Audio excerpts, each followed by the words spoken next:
Hi, my name is Kim and I want to share with you my all-time favorite childhood novel, Anne of Green Gables by Canadian author Lucy Maud Montgomery. Anne of Green Gables was first published in 1908, a good old classic that I still enjoy to this day. It has since been adapted as film, television series, which I didn't like as much as a novel, and I still feel the same way with many novels that have been adapted to screen. Plays and musicals have been created with productions annually since 1964, and ironically, I just attended the musical last summer. This children's novel recounts the adventures of an 11-year-old orphan by the name of Anne Shirley, the main character. Anne is mistakenly sent to Matthew and Marilla Cuthbert, a middle-aged brother and sister who have never married and maintain the family farm. The Cuthberts requested a young orphan boy so that he could help around the farm as Matthew was getting up there in age and needed the help. However, this young red-haired, fiery-tempered girl is sent to them instead. Immediately winning the heart of Matthew, Anne's kindred spirit, Marilla was eventually convinced to keep Anne as she felt she could be a good influence on this unruly girl and had also learned that another disagreeable woman in town might take Anne instead. The novel recounts how Anne makes her way with the Cuthberts in school and within the town. Anne quickly excels in her studies. She develops great friendships, such as Diana Barry, her bosom friend as Anne identifies her, her enemies, Gilbert Blythe, who teases her about her red hair and earns instant hatred. Always appearing at the center of mischief, Anne eventually grows into a young, responsible lady who is respected by all.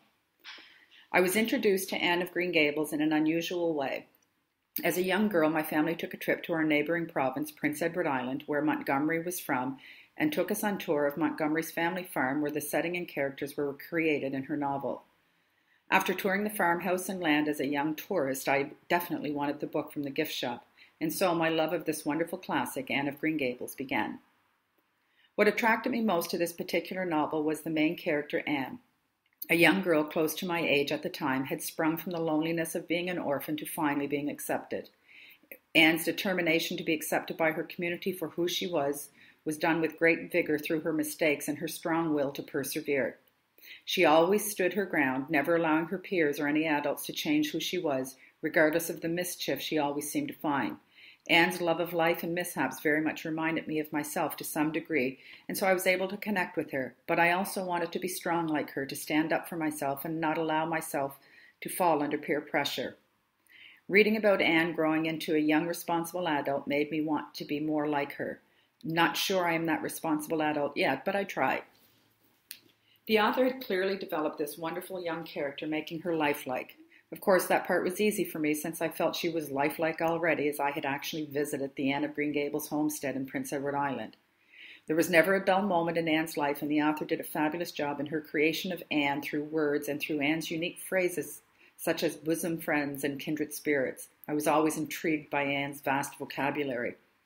And I loved that Anne was always messing up or making mistakes, but what intrigued me most was how she was always able to overcome them, making her the better person. That drive to be liked and accepted by everyone by not giving up on who you are, not that you really know who you are at such a young age, was uplifting and inspiring for me. Montgomery did a wonderful job sequencing the events of Anne's life, creating obstacle after obstacle, keeping me, as a reader, constantly engaged. By the end of the novel, all the fight within to be accepted and learning about the community she would finally call home, Anne becomes the young, responsible lady who is well respected by her community. I believe that it was this novel that inspired my imagination through words to have such a great appreciation for literature. Thank you.